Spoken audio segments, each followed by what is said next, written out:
What if I told you the way it has always been done is not the best way? Facing your fears will change your life. The passion behind this journey is merging two separate worlds into one with the goal of creating value and awareness for a better life.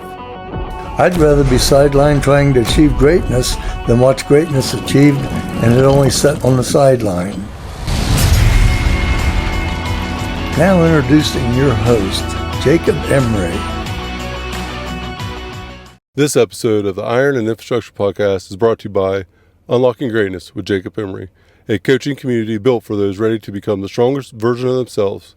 Weekly calls, proven playbooks, and a community built to grow. Greatness is not given, it's unlocked. Join us today at jacobemery.com or DM coach at jacobemery44 on all social media platforms. Welcome to another edition of the Iron and Infrastructure Podcast. Today we have a very special guest, Shar Cheung. She has her coaching program designed by Shar, and she has this amazing vision for this crazy, wild retreat. Shar, I'm going to jump right into it. I'm going to let you tell the listeners all about this retreat. You just kind of filled me in on it. I'm super intrigued. The floor is yours. Welcome to the show. Hey, thank you so much, Jacob, for having me. I'm super grateful for this opportunity. So the retreat, I had this vision. So my husband and I live on an acreage just outside of Edmonton, Alberta, and it's 2.3 acres. It's beautiful. We back onto a ravine. We had been looking for an acreage for probably 3 years before we landed on this one that we currently live on. And when we first found it, actually, we got lost. And we wanted to be within certain distance from the city because we didn't want our kids to change schools and all that. So our max distance from the city was 20 minutes. And because we got lost, we were like, oh, this isn't the right one for us. A few days had passed and I said, let's take another drive out there and see how long it actually takes us. So we got here within less than 20 minutes from where we were living in the city.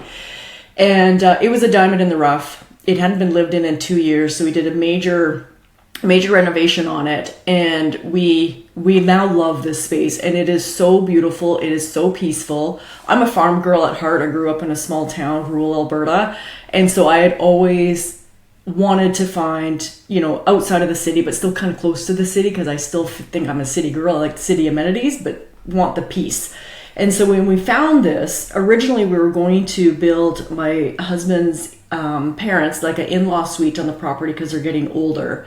They didn't necessarily like the idea of living out on the acreage. So I always had this vision of I want to do something to allow people to enjoy what I enjoy out here, the peace, just reconnecting with nature, because I think as a society, we're so busy. And we were originally going to build an A-frame cabin, but that investment would be a lot more. And so I said, what about a geodome? So I started researching geodomes, and that turned into what we now call Ravine's Edge Glamping. So we started the project in August of last year. We marketed as luxury. Because to me, luxury isn't going to pee in the woods at 2 a.m. in the morning. For a guy, maybe that's fine, but not for us women. We want the amenities as well as the kind of the camping experience. So you literally just have to show up with your food. It is 4 seasons, so there's air conditioning, there is heat. We do have electricity in there, so it's very it's easy. People love it. And what I love about it is I like to get to know a little bit about the guests and why they're coming here, to curate special experiences for them so that they leave feeling refreshed. And so I was just sharing with you before we started recording last night, we had a couple sisters here. And so I created this sisterhood story swap kind of reflection. I call them Ravine's reflections cards, where they each take turns reading a card and just reflecting on their sisterhood and their relationship.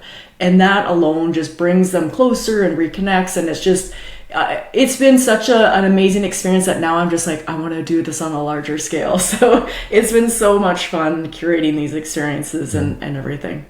Well, I think being grounded with nature in itself is powerful. Something as simple as taking your shoes off and walking through the grass with bare feet.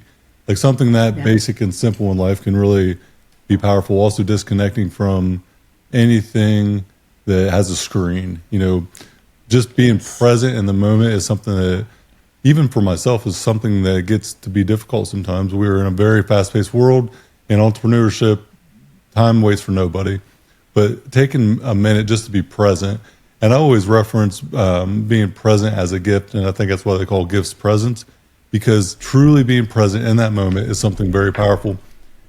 One with nature. I'm not one that goes out in the woods or goes hiking a lot, but I have an appreciation for Mother Nature in itself. And so every once in a while, I'm almost like a kid half the time when I'm home. I take my shoes off and shirts off. I'm out running around with no shoes on. Just, it grounds me though, and it really truly does to nature. And I actually do this in the winter every once in a while.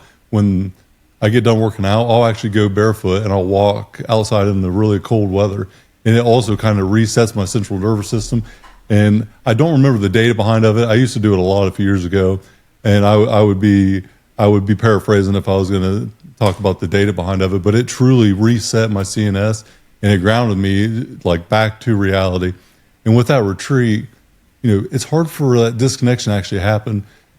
You have to have a ton of stories about people who all their problems seemingly went away, and they had clear solutions coming out of that. The sense of mind that we have after we clear the slate and disconnect, all of our problems seem so big, like going on a vacation or getting disconnected. But then when you come back, it's like, why was I worried about that? Being in that time and being in that tunnel of this thing every day and just getting wore down. But when you reset, it really does make these big catastrophic things seem relatively small. Have you had that experience any with your visitors? Oh, pretty much every one of them, I think, have come. I think for myself, one of the funnest things about this whole journey of creating this vision in helping people kind of reconnect with themselves or with their partner or just with nature was getting to know about them and curating special experiences for them. It's all part of like the experience. They don't pay any extra. It's just something that I love doing for them.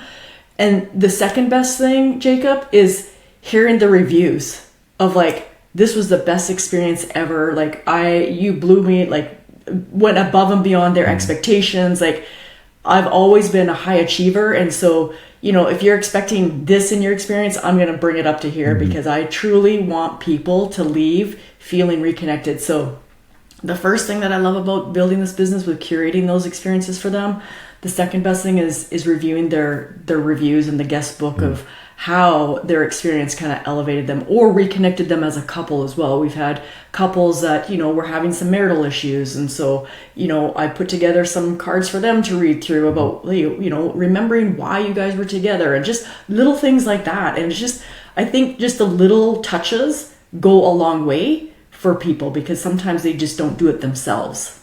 So good. We are the biggest bottleneck majority of the time in our life. And I know for myself, whenever I'm helping coach someone or mentoring someone, there's a lot of things that I teach other people that I have to often reflect on myself and say, am I doing this the way that I know I need? Just get to the fundamentals, back to the basics. The basic things in life are still true to this day from 500 years ago, where these basic principles that we should do every day, positivity, gratitude, just being present, they're never going to go away. They're going to evolve, I think, but I don't think they ever go away. And I truly believe that being able to be present in that moment, it's got to be empowering for you to see the reaction and the result other people get. And that's why you probably do it. Yeah, it brings me so much joy and just lights me up. And I found like in my journey, like for 25 years, I was stuck in a corporate job that wasn't giving me joy. And then I got the courage to leave that, to pursue things that kind of lit me up. And I truly, sometimes I feel guilty saying it, but I'm living my best life because I'm creating it, I'm designing it. Mm-hmm. And so when I have, either in my coaching business, clients tell me how I transformed their life, or people coming out to our Glamping where they said like, this has been the best experience I've ever had. It just, sometimes I'm like, it's just me, like little small town Shar. Like, how could I be making such a big impression on all these people? But yeah, I just keep following the things that bring me joy, because I think if it brings me joy, it's going to bring others joy in their life as well. Yeah. And that's kind of my whole vision of doing the things that I love doing. I love it. And I want to touch on what you just talked about with your corporate journey. You describe yourself as a burned out IT specialist. I think that was how it was framed, but talk about the IT journey, the 25 years, I think you just said. So what was that like? Where did you get that start from? You know, was it coming out of college, or what did that look like for you? Yeah, so coming out of college, I started working for the government because I think as a society, and even the way that I was raised, it was like, get a government job, get the pension, all of these things. Yeah. The security, get married at a young age, which I did, and that marriage was a flop, and so I'm on my second marriage. Like, it was just all these things, the pressures that society puts on you. And so I found myself in a career that I was good at it, I enjoyed it, but I was burnt out. I was working 60 plus hours a week. I was an IT project manager, consultant, and I was working for one of North America's largest utility companies, which is a fabulous company. I loved it. They treated me well, but I wasn't taking care of myself. I was more involved in like moving up the chain and, chasing that corner office, working hard hours because I thought that's what success was. And, to the point where I was burnt out. I was losing my hair, I was getting lumps in my armpits, like nobody could explain to me what was going on. And it was my family, my husband and my kids actually sat me down one night and they're like, Shar, like, you have to quit. Like, you need to quit. This is not good. And at that point, we were in the middle of the renovation of the acreage that we live on. And so I was the primary breadwinner. And so I could not actually physically see myself leaving that career because money's going like this with the acreage. We managed the renovation ourselves, which I think when you start doing that, you make decisions on a renovation, not realizing the downstream effects that, okay, well, we decided to do this, but now there's this additional cost, right? Mm-hmm. So in my head, I couldn't see me walking away from that career to do something else. And then fast forward 3 months after that conversation with my family, the company offered me a multi-year 6-figure contract extension. And moments before I walked into that meeting where they were going to present this to me, I texted my husband and I said, are you okay if I quit? I think this is what's going to happen in this meeting. I think they're going to offer me this extension. He's like, yeah, fucking right. You better quit. And so that morning that I woke up that morning, I did not think I was quitting that day. I mean, I stayed on to finish the project that I was managing, but I didn't think that I was going to give them my notice to be like, hey, I'm actually walking away. I'm not going to take this. And that took so much courage. And I was like every part of my body part was probably sweating because I was like, Shar, like, what am I doing? Like, do I even know what I'm doing? But that gave me the courage to go full time into my health coaching. So that's kind of the backstory on that. That is a amazing turn of events because you've done this thing for so long. It was the stability that you had, but it was also, what gave you comfort maybe in life also gave you all your constraints at the same time where this thing was providing for you, but it was actually tearing you apart too. And so kudos to you for being able to take that leap of faith and living life on your terms. I have a framework that I use in my coaching program called the Dream Framework. And I reference the dream as like your fingerprint. It's unique to only you. Nobody has the same dream that you do for yourself. And even at like an identical twin, they still have a different fingerprint. And so you have to make sure that you live out your dream. Don't live out anybody else's. But to live out your dream, everyone else's dream for you has to somewhat die. And you have to live out your own and only yours. And it's so amazing when I get to talk to, entrepreneurs, just growth-minded individuals, and they take that leap of faith and they truly go for their dream and they live life on their terms. I think it's so empowering for the world to hear, stories like yours where they can go pursue what they want and know that the obstacle is the way. And sometimes the hardest thing to do is the absolute best thing to do. And then when you break it down into just basics, what is the absolute worst thing that happens? And can I live with that outcome? And if that outcome happens, am I going to die? Is it going to kill me first off? No. Yeah. Well, am I going to have shelter? Am I going to be able to put food on the table? Like all these basic compound things in life. Can I still do these things to survive? Yeah, I can. I've made it this far. I think I can do it. So then it's like, well, this isn't that scary. And when you just get very factual and basic about a lot of these constraints that we have as entrepreneurs, the problems seemingly go away. Yeah. A lot of times it's just the stories we tell ourselves in our head, but it's actually not what's reality in what's happening in real life, you know? Yeah. Well, like It's those Dan, thoughts that can keep us stuck. yeah, absolutely. Dan always says every death or every failure in life is psychological outside of death. And it could not be more true. Everything that's happened to us has happened for us. And we just take that in stride and just have faith that there was a reason why these, seemingly bad things happen, or these things that are unknown happen. We just got to maintain faith and not be fearful of the reason that it happened, and know that it's going to work out for the right reason. Yes. Yep. Yep. So it worked out for the right reason for you, it sounds like. You're living life on your terms. You're kicking absolute ass. No regrets. IT world behind you, no longer burned out. You look energized, rejuvenated, refreshed. So now let's talk about the coaching business. Let's go into the coaching business. Now you get to serve other people and help them get through probably the same thing that you went through and expedite the journey for them. So tell me all about your coaching business. Yeah, so my coaching business started with my own struggles. So back in 2020, I thought I was doing everything right, but I was about 30 pounds heavier than what I normally was. And it was stress, working long hours, not taking care of myself. I was still going to the gym, but I wasn't fueling myself appropriately. I was a past fad diet chaser. Like, I'd do all these different fad diets, and yes, the results would, I'd get the results, but they were never sustainable. I'd gain the weight back and then some, and then I feel like a failure. Like, what did I do wrong? And so I came across a coach. She was a macronutrition coach, and I hired her, and it was a 12-week program, and my mind was blown, Jacob. Like, I didn't realize how bad my relationship to food was until I started working with her. Like, I was scared of carbs. I was scared to eat. Like, I thought I only needed 1,200 calories. I'm eating 2,300 calories a day now. Love it. It's Love it. You're in fitness as well, so Yes. you know how important nutrition is. And, so then I was telling friends of mine about this coach, and they're like, well, tell me what did you learn? And so I started helping them. This was before I even had my coaching business.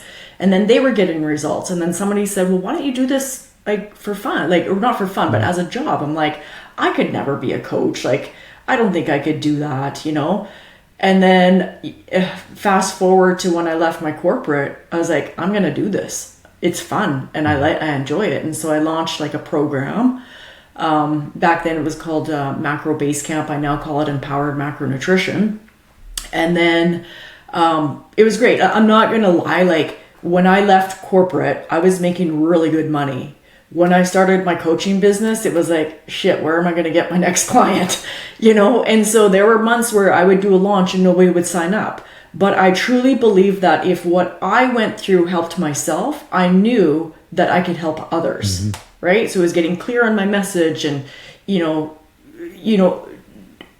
being of service to others and helping other women and sharing my struggles online. And I'm an introvert, so getting on social media and recording myself, that was really hard.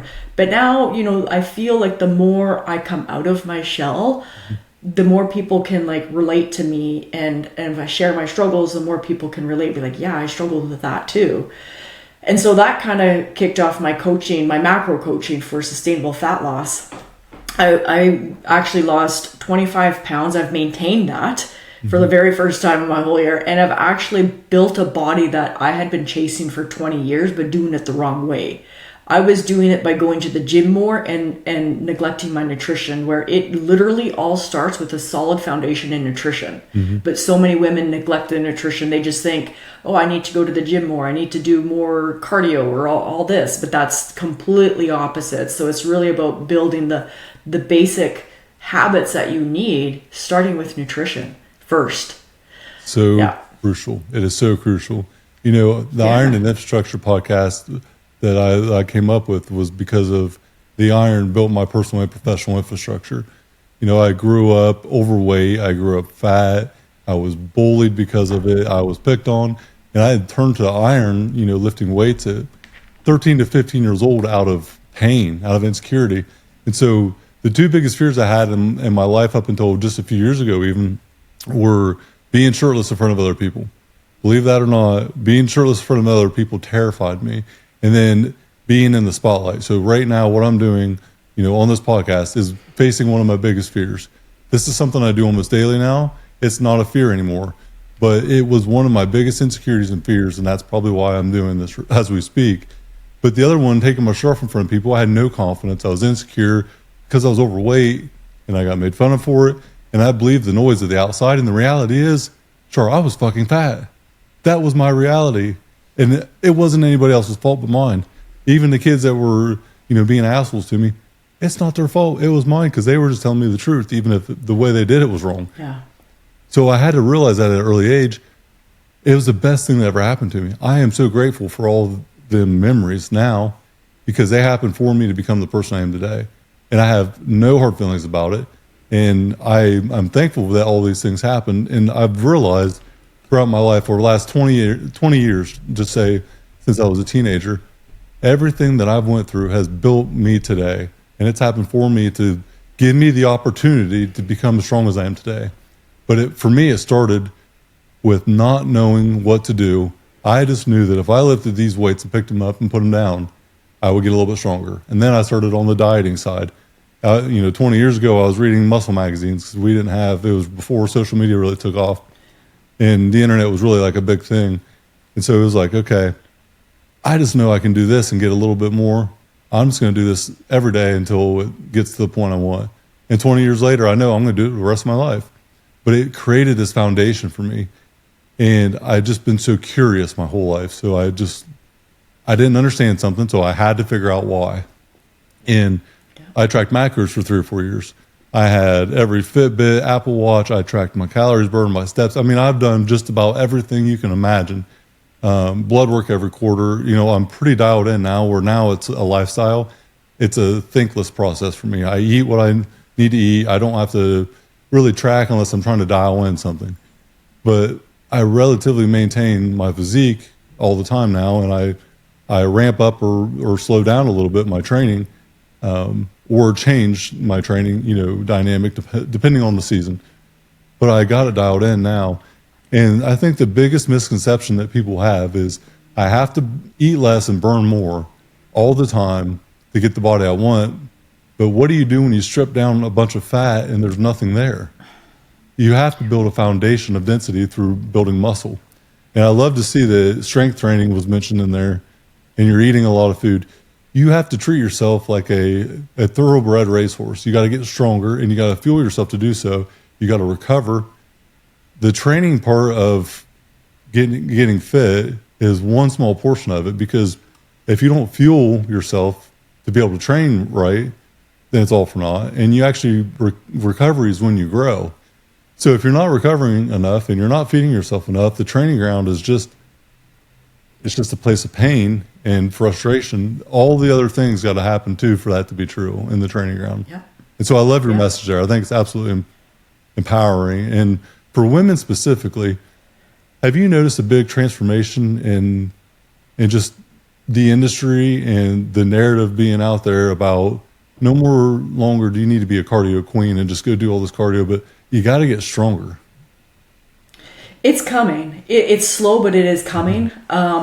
Especially so now, like in my own journey too, I'm going through perimenopause. So I now help women, help with their hormones and kind of regulate their hormones through nutrition and strength training. Because as women in our 30s, we start losing some of our lean muscle mass. So, back in the day, cardio was pushed so much on us, and that's what I was doing the majority in my training before I realized the importance of strength training. I thought I had to do, like what you said, eat less and a whole bunch of cardio to get the body composition that I wanted. Little did I know I had to be eating 1,000 more calories in strength training. And until I switched that mentality, and that's the hardest part of women's journeys, is trusting that, because diet culture has led us to believe that we need these very restrictive diets, for sustainable fat loss. And it's not about that. It's more about thinking about food in abundance and how it's going to make you feel.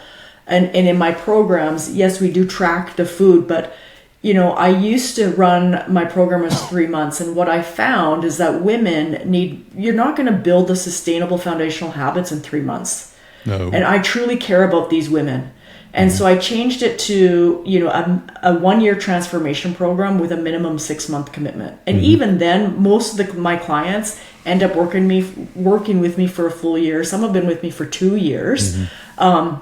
It's not to say that they haven't built the habits. They just like the support of the women, the powerhouse women that are in my community. Absolutely. It's so amazing, and they get the support because they've been where maybe some of the new clients are, struggling with like the mindset work. So we focus a lot on mindset because we want to break a lot of what diet culture has led us to believe of what we need to do.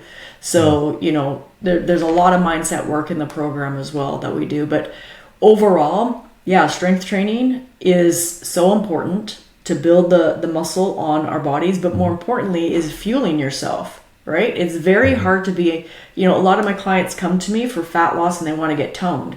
It's very, very hard to do those both in a fat loss phase. It's either fat loss or you need to be eating a lot more to build your muscle. And then they have this fear, and this is the same fear I had too, Jacob, when I was working with my coach. When she told me I should be eating 2,300 calories, when I actually got up to 2,300 calories, I was scared shitless. I was like, this feels so wrong. Like, I don't think I should be eating this amount of food, and I got scared and I reverted back to my old habits of under eating. And that didn't get me very far until I had to sit down and be like super truthful with myself and be like, Shar, quit chasing fat loss. Your body needs a break. Your hormones need a break. And so I ended up spending like 7 or 8 months eating at my maintenance macros or just eating what I should be. And then that's when I started to build the muscle. And I was like, holy shit, like I've got a gun show here. Like I'm super proud of like this body that I have built, but it took a lot of mindset work and a lot of conversations with myself to like really lean in and trust that process. Because as women, we get a lot of validation from a number on the scale, but there's so much more to that number on the scale. The number on the scale, majority of the time, whenever I have someone that I'm coaching on, especially on a weight loss journey, I normally tell them once a month, maybe once every 2 weeks, we will weigh ourselves. But the scale is a small representation of what's actually happening because fat loss, you hit a threshold and then you start building muscle. And so I know a couple people that lost close to 100 pounds and I was helping them out through that. But then they get massive transformation. Then they just start feeling bad again. It's like they don't understand why. And before I would tell them what my thoughts were, I'd let them come to me and ask. And I don't talk about my fitness. It's talked about when someone's curious about what I do. It brightens up conversation normally, and almost in every meeting that I'm in, because I just don't fit in what normal is as far as what's in our industry. And so I walk in, I look different, I act different, I walk, talk, everything's different. Your body is your business card. And so whenever I was talking to this one guy, I was like, man, you're losing all this fat and it's amazing. I'm proud of you, but you're going to get to this point where you're not feeling good. And that's where he was at.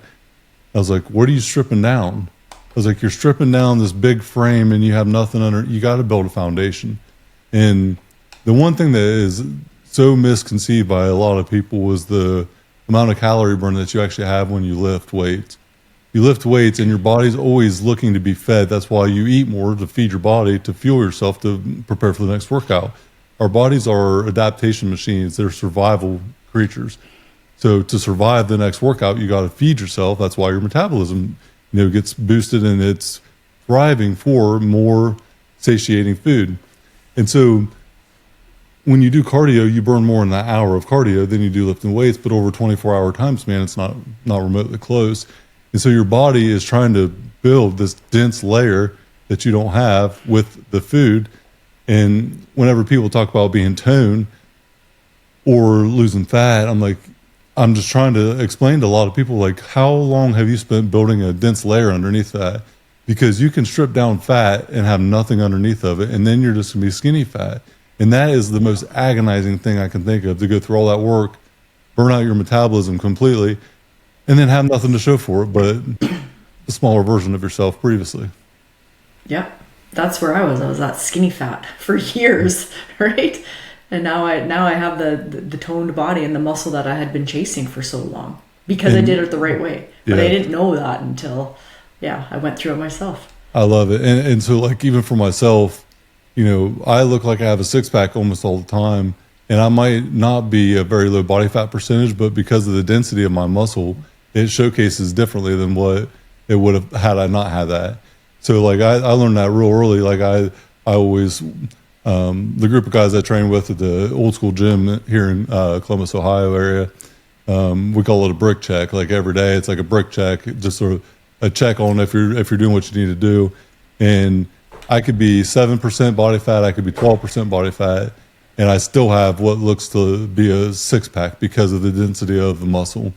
And so having that density is also important. I think it was it was a doctor. I can't remember who said it, but she said muscle was like the organ of longevity. Yeah, it is. And it was Yep. so good. Yeah, the more muscle you have on your body, the longer you live. Absolutely. There's one other thing you touched on, and it was a turning point for myself, the relationship to food. The relationship to food component is probably the number one thing that holds people back from, the mindset and belief that I am worthy of building this body I deserve. And food is such a crutch for people. What's your experience been with that? Because I know that I have seen it, I've experienced it personally, but the relationship to food sometimes is so poor. I think it could be the worst possible drug available out there because it's legal and it's at every street corner and the access is so much easier. But what's been your experience, Shar, with the relationship to food? So when I first started my journey, I didn't even know what that meant, relationship to food. I'm like, what does that even mean? Like, I don't think I have a relationship to food. But as I grew in my journey, it became clear to me that I had such a bad relationship to food. And I'll share one story that it was with my son. He was 6 years old at the time, and I was doing keto at that time, and we're at a party. And of course, there's at a typical party, you get dips and there's breads and there's crackers and all that stuff. And he noticed that I wasn't eating. And he's like, oh, Mom, why don't you have some fruit? Because that's healthy for you. So he's at 6 years old. He's already listening to things that I'm saying and what I'm doing to myself. And so I look at him and I look at his big brown eyes. I said, oh, well, no, honey, I can't have fruit because that has carbs in it and carbs are bad for you. And he looks up at me and he's like, well, Mom, if carbs are so bad for you, why are you feeding it to me? And then I was like, that's when the light went off. I was like, holy smokes. I'm like, what are my actions teaching my kids?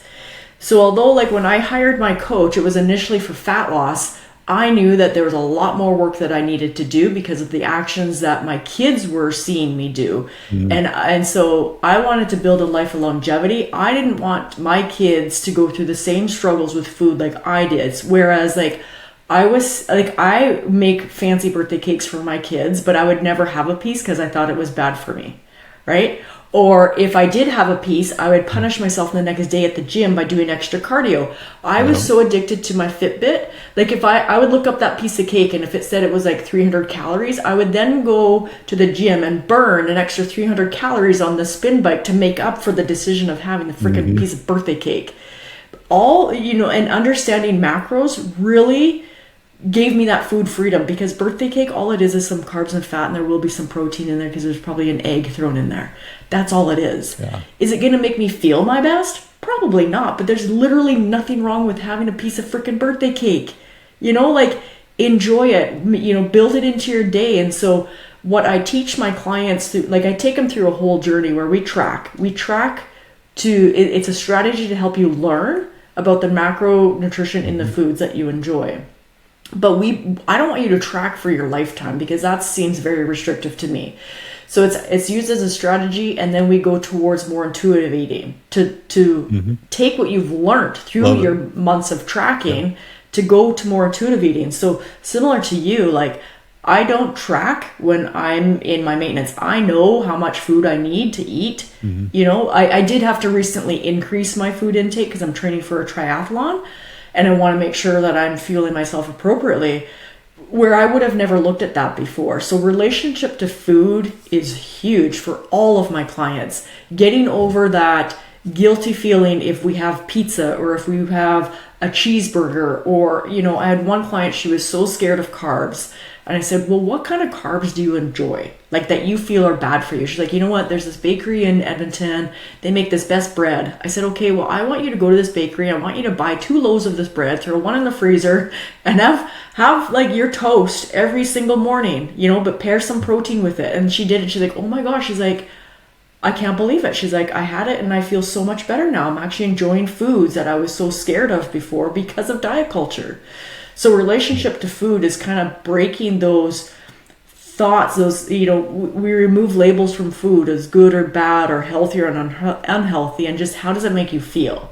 Because I can go to McDonald's or fast food and I can fill my macros to a T, but is it going to make me feel good in the end? Right. Probably not, but there's still nothing wrong with it. Because as a busy mom, sometimes I have to stop at Wendy's and have a double bacon cheeseburger because I wasn't planned, or, you know, it's a busy day and I'm go. Right. But it's really released that guilt that I used to hold over food. And that's kind of where that food freedom comes into play as well.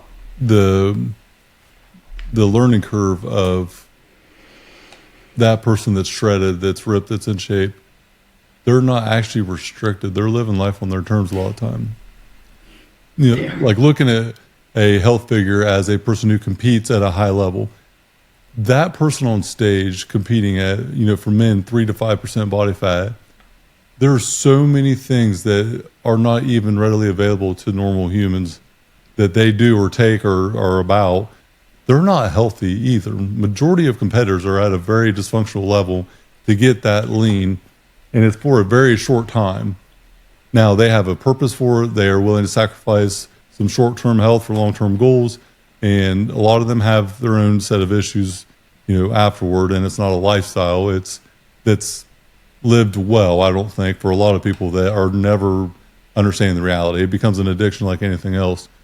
And the best competitors are the ones that probably take a season or so off every once in a while to build that metabolism back, to reset, you know, where they're at, and to pack on some muscle. Even at the, you know, like bikini competitors or physique competitors, where they take some seasons to get health prioritized again.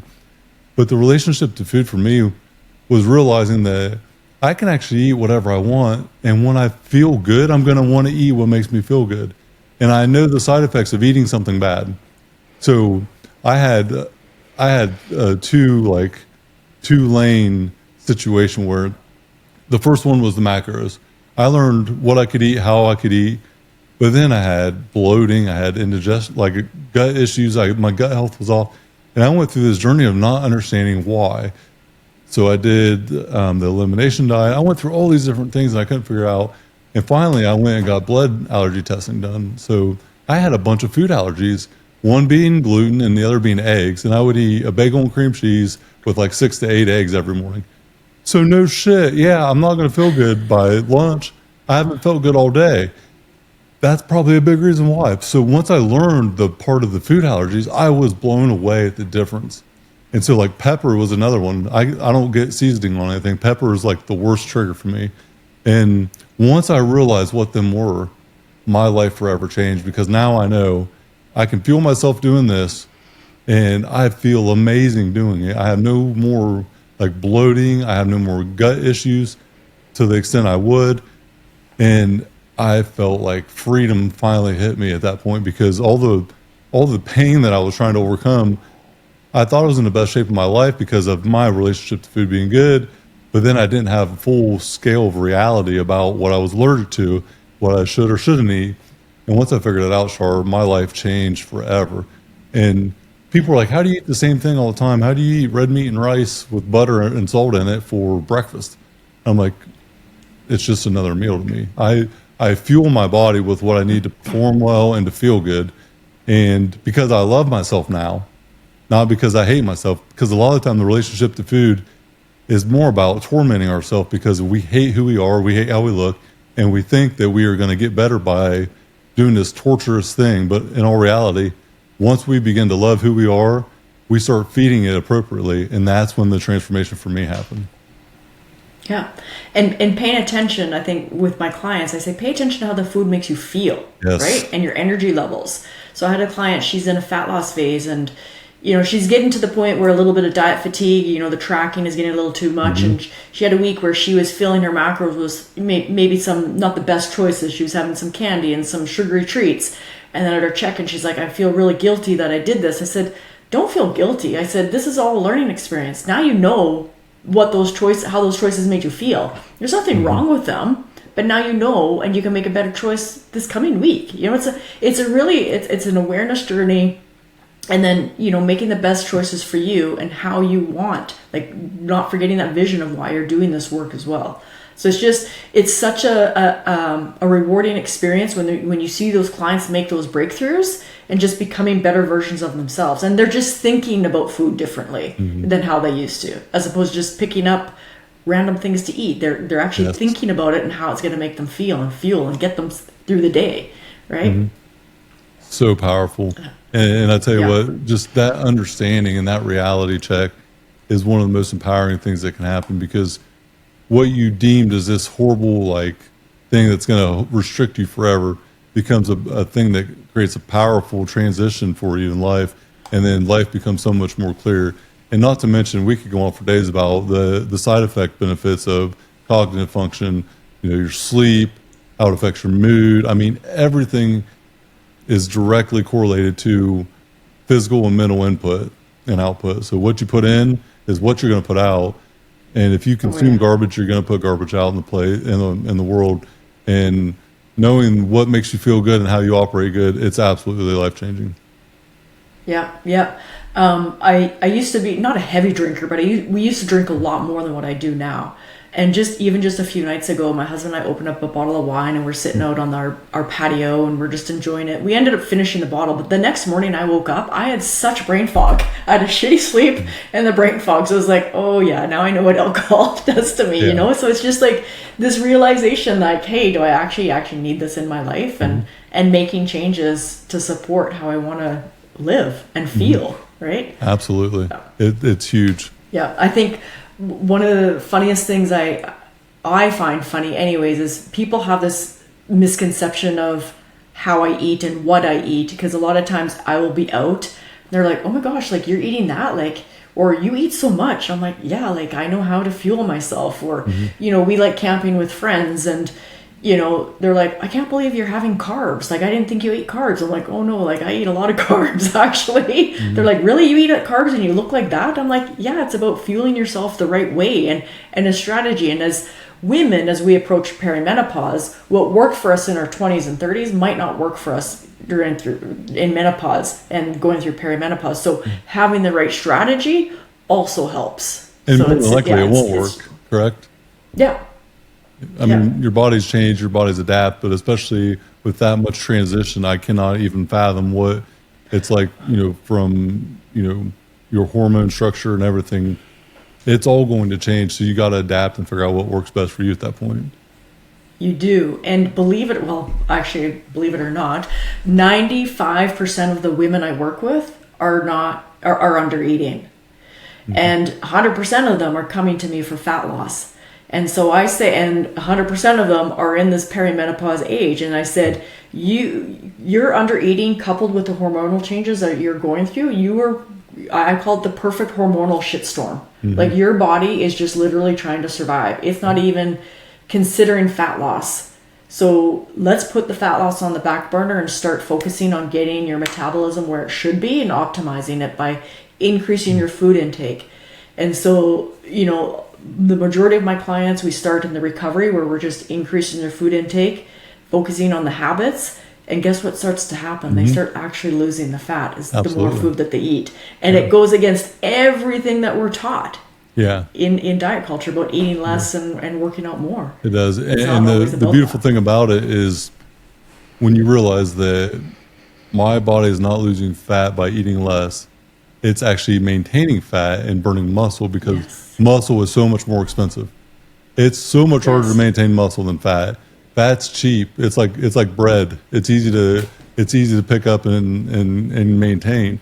But to maintain muscle, it costs a lot of energy. It costs a lot of fuel. And when you don't fuel it, it disposes of it before anything else. And that's where the transformation happens, is when you fuel your body a certain way, you lose fat as a byproduct of building muscle. And so like you only focus on building muscle or getting stronger, and then you end up losing fat along that way because first your density, like you're filling out your body, and it's turning that fat into fuel for yourself because it needs it to build the muscle. And just understanding the basic components of the data, the science that showcases this. It's so hard for people to listen though. I can eat more, build muscle, stop doing an hour of cardio, and what's going to happen? Okay, Char, you're full of shit. I don't think that's the truth, but it really is. And empowering yourself and believing in it, you just got to take the leap of faith. Yeah. And that was one of the biggest reasons why I changed my program from 3 months to 1 year. Because yes, they would get results in 3 months, but then they don't trust the process full enough, Yes. like the nutritional periodization, that they go back to like their old habits, right? And I truly want all of my clients to succeed. And they do. And that's because their success is also my success as well. Yeah. And how I get my clients' results. Well, and it took you a long time to get to a certain place of dysfunction. That's why a lot of people need help, because it took them years of trials and the roller coaster and the yo-yo dieting and the up and down. It takes years to figure out I really need help. And once you're willing to get help, to say that it's going to take 3 months and you're going to transform your life, unless you're 1% of the dedicated people that bought in from day one and really went for it, it's going to probably take 6 months to a year, because you got to have someone there in your ear to keep you on the right path whenever uncertainty comes in, the fear comes in, the doubt comes in. And one day you hop on the scale and maybe it was an off day, maybe you're bloated, maybe it's after a long weekend, it's hot out, you're retaining water and you're up 5 pounds, and holy shit, you just hit the fear button and then panic sets in and you go back to your old habits. But then when you have someone like yourself that can say, hey, this is normal, give it a week, get your hydration back in check, get your macros back in check, let's go very methodical and think through this, let's check in on Friday, and then everything's back to normal. But not having that accountability partner there is probably a lot of the failure rate. 100% it is. Yeah, we feel like we've done something wrong. Like some of our actions on the weekend ruined our whole progress, when, the majority of the weight fluctuations that you see on the scale is just water retention. It doesn't mean that you gained fat. So I know you were saying you get your clients to weigh in once every couple of weeks or once a month. I actually get my clients to weigh in every day, because I find it helps them release that emotional tie that we have to a number on the scale, so that I start pointing out the reasons why their weight is fluctuating, so that they can understand. And if you're only weighing in like once a week or every couple of weeks or whatever, they might weigh themselves on a day that their weight is higher, and then they're thinking, oh shit, like this is not working for me. But if you take your weight every single day and you look at the weekly average, that's kind of what we focus on. Yeah. And it kind of releases that emotion. Now, there are some people that are still triggered with this scale, and then I'll say, okay, just take a break from it. That's okay. We'll revisit it when you feel ready. But I really want you to start looking at the data, because I'm very data driven, to be like, okay, maybe you had higher sodium food the night before. Was it a stressful week? Were you hydrated? All of these things impact that number on the scale, but they don't realize it. When they see the numbers higher, they automatically think I've done something wrong, I've gained fat. And that's not the case in probably 100% of the weight fluctuations that we see. Especially in women. I mean, in a 4-week span, you can go up and down dramatically, probably based on just your cycle and where you're at in that, let alone every other thing that you have going on. And I'm an advocate of, you must weigh yourself at the same exact time when you wake up every morning. You can't have any water or food. You got to do it first thing in the morning when you wake up. Use the restroom, hop on the scale.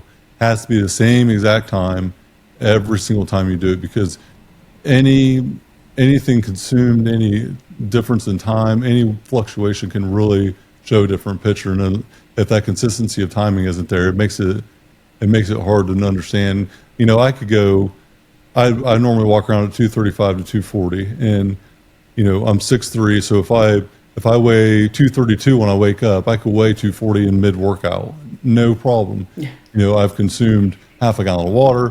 I got my muscle bellies are full. Like, I can gain a bunch of weight really quick, and it's not gaining weight as much as I'm hydrating my body, filling my muscle.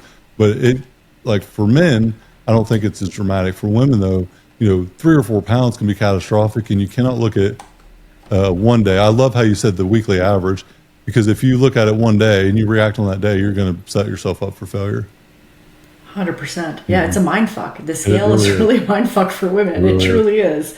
Yeah, like my weight in a given day, like I weigh myself, and this is just as an experiment because I'm curious about weight fluctuations even during the day. So I weigh myself, first thing in the morning, and then, mid-morning and mid-afternoon. And I have found that I am my actual lowest weight on the scale around mid-afternoon. And this is after I've, fueled myself all day. It's really interesting. So that is, it's just curious. I just want to do it for myself because it's actually helped me, because the number on the scale used to trigger me so much. If it was up more than what I thought, it would be like, oh shit, I did something wrong. I got to burn extra calories at the gym again. It was this vicious cycle. And now I just laugh at these weight fluctuations. I'm like, oh, okay, like something happened and it's up, and I can usually pinpoint it to like, oh, we had pizza, there's more sodium in that, but I would never have known that prior to me going on this journey. And that's what I help women with. Are you able to, like, do you know pretty much what you weigh on a given day? Like, could you guess it and be pretty accurate? Yeah, but then there's some days where I look in the mirror and I'm like, holy shit, I'm looking lean. And then I step on the scale and it's like 3 pounds heavier than like the day before, So yeah, but I know what I weigh any given day. Yeah, normally that's how I am too. I might weigh myself once a month if I remember to, and that's probably about it. And I have no reason to at this point. And if I do though, it's like, all right, I'm probably 233, 234, and almost every given time, just based on knowing the reality of my season, the day before, how much did I work, the hydration factor, like I can wake up, pinch my stomach, how dehydrated am I? Am I dehydrated? Am I hydrated? Okay, I'm 234, whatever. And normally I can tell walking around pretty quickly, within a couple pounds what it is. I was just curious if you're the same way, but it's such an interesting thing once you learn your body to that level. It's a level of freedom that the lifestyle we live, Shar, is just, it's really pretty simple. It's really pretty easy now because we've done the work to get to this place, and now we can never go back. Where it's an obsession for me. It is, and it just is. It's more for my physical and even my mental health too. Is in my whole journey. Yeah, it's just, and emotionally for me. Yeah, we all need it. That's for sure. Yeah. Shar, I appreciate your time today. It's been amazing to meet you, amazing to learn about your businesses and everything else. Let the listeners know where they can find you at as we wrap up today. Yeah, so I'm on social media. For my coaching business, you can find me under Designed by Shar, and that's with an S, S-H-A-R, or I have a website, Designed by Shar. And then if for the glamping experience, it's called Ravine's Edge Geo Glamping. So those are the two sites and social media handles that you can find me at. Shar, it's been a blessing to meet you. Appreciate your time today, and absolutely amazing story. And congratulations on all your success. Oh, thank you so much for this opportunity. Honestly, I'm so grateful for all these opportunities that are presented to me. So thank you so much, Jacob. And I'm going to give you the floor. Any final thoughts for the listeners? Anything you want to say? The floor is yours to close the show out. Oh gosh. I think for those that are like struggling to find their why is just really, I always like creating like a joy list of what things light you up, and just following that and trusting your intuition, trusting that gut feeling. I know we were talking before about, if you have these feelings, like don't ignore them. They're happening to you for a reason, for an opportunity, and just spend some time to really, dig into it and why you are feeling that. For me, success is about living my life in alignment, and I had no idea what that really meant. And it's waking up every day knowing that how I spend my time reflects what matters most. My health is number one because I had neglected it for so long. And I don't even spend I spend time on my health, but probably not as much as what people think I do. I used to go to the gym a lot more than what I do now. My family is very important, my values and my mission. So it's just building a business and a life that on my own terms that kind of lights me up and allows me the flexibility to live fully. So I want that for everyone, whether it's, working with me, working with you, Jacob, because I know you do some amazing work as well with people. It's just, I think just for me, it's shining my light onto others so that they can see the potential in themselves as well. I love it. I don't have anything to add. Absolutely killed it. Find her online, designed by Shar. Shar, thank you for everything once again. It's been another edition of the Iron Infrastructure Podcast. Until next time, we're out. This episode of the Iron and Infrastructure Podcast is brought to you by R&R Pipeline Inc., an infrastructure company. Join our team today at rrpipeleineinc.com